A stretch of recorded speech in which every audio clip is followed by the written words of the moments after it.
Space for Prasad. Looking for a long one through to Haddadi. Haddadi in on the goal! Oh my goodness! Haddadi with the finish! Miscommunication from the back line! And here you are. Welcome to the stage, Hamza Haddadi.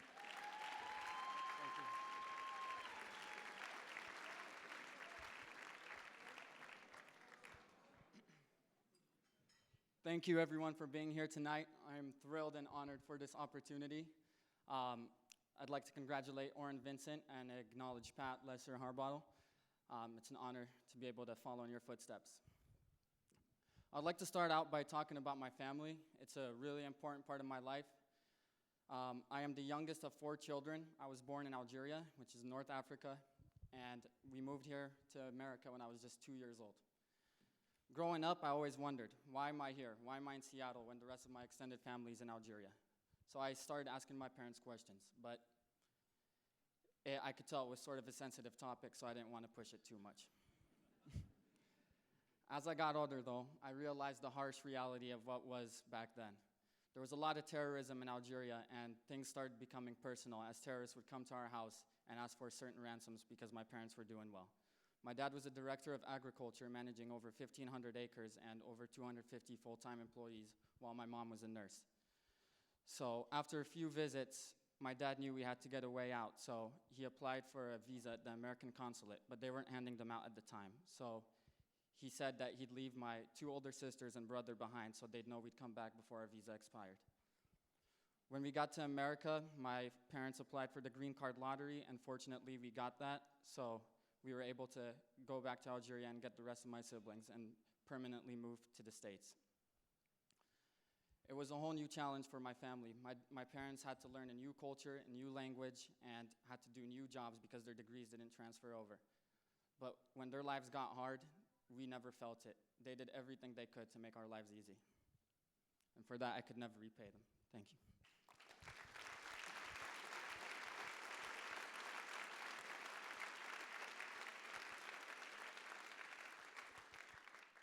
Another extremely important part of my life is my faith.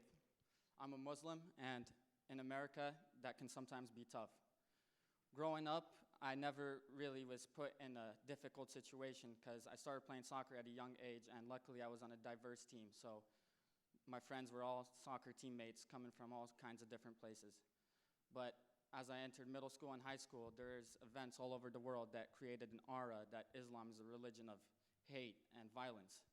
But growing up in my household, I know that wasn't the case. It was the religion that I went to for questions to all my answers. It was a religion of peace and great love. So when I hear all these accusations, it just made me think, how could people hate love? I held on to that forever.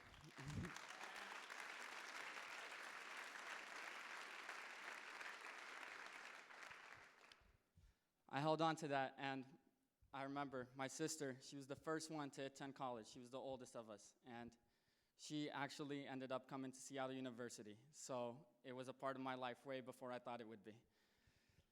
My 2 other siblings went to UW, so I didn't make that same mistake.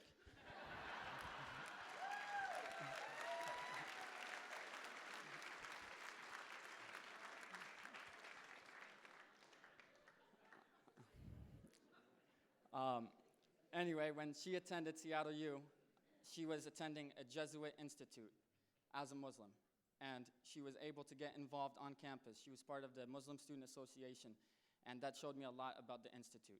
Not only were they accepting of non-Catholic people, but they were also encouraging them to show their identity and who they are. So I held on to this, and fortunately, by the time I was getting recruited to play soccer, Seattle U was an option.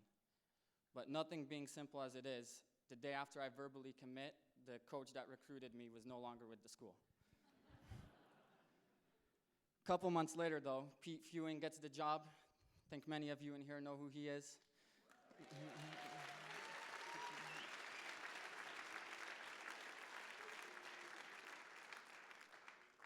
He's a great talker, so by the time he called me,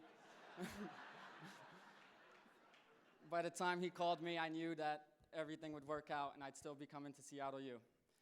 And I remember my first preseason at Seattle U. I was new, young freshman, weighing like 140 pounds. I gained a lot of weight since then. Um,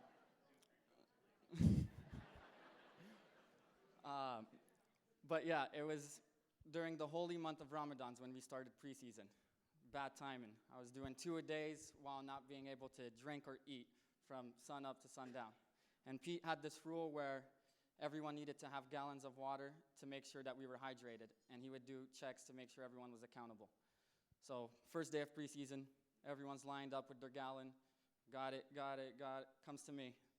Where's your gallon? I was like, Coach, I'm pulling the Muslim card.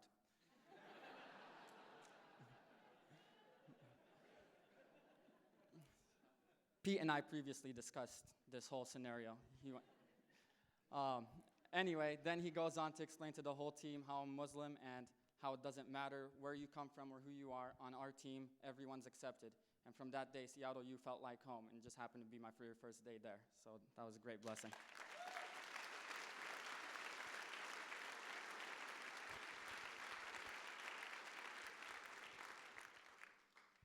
So things are going well at Seattle U.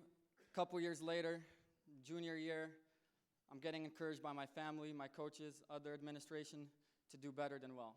So after starting off the season not so hot, I scored like 1 goal in 9 games. Pete benched me.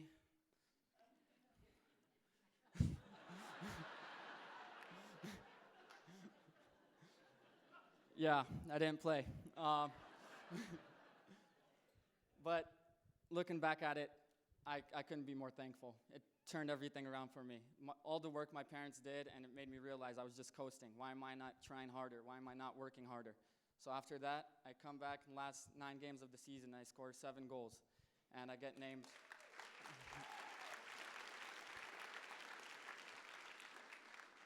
I get named first team All-WAC that year and ended up also getting my first college 4.0 that quarter as well.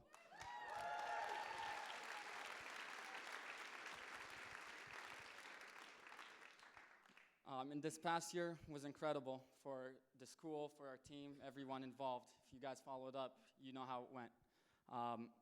Season started out better than I could have imagined. First game, we win 6-0, and I scored 4 goals. Everything's going well until our first weekend of conference comes around. And late into the second half, I get tackled from behind, feel a snap in my ankle, scared the hell out of me. I just got subbed back into the game at that point, so I didn't want to sub out yet. I told Pete I'll keep playing. I ended up scoring a goal, and a little later I got subbed off. My ankle looked like a balloon at that point. Next day, I go to get x-rays just to be safe because doctors thought I could keep playing. They didn't, since I kept playing right then. But it wasn't the news we wanted. I had a broken ankle and tore all the ligaments around it. My season was over, or so they said. I was completely distraught. I was sad. I was thinking in my head, Pete should have benched me.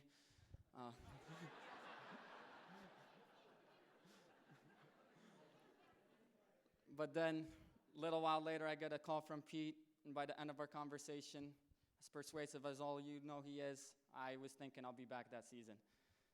And I was able to come back in our conference championship game. With about 10 minutes left, we were down 1-0, and I got put into the game and was able to draw PK and take it to tie the game 1-1 and go on to score the game-winning PK in the shootout.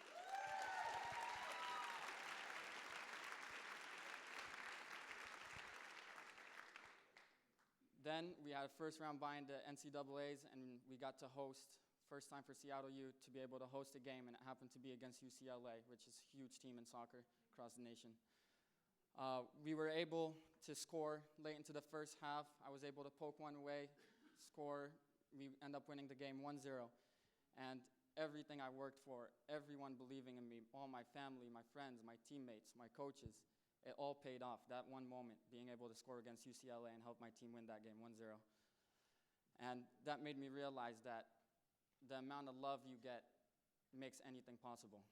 And at Seattle U, it doesn't matter whether you're a Muslim, whether you're a Catholic, whether you're Algerian or American. We're all a family, and that's the beauty of Seattle U.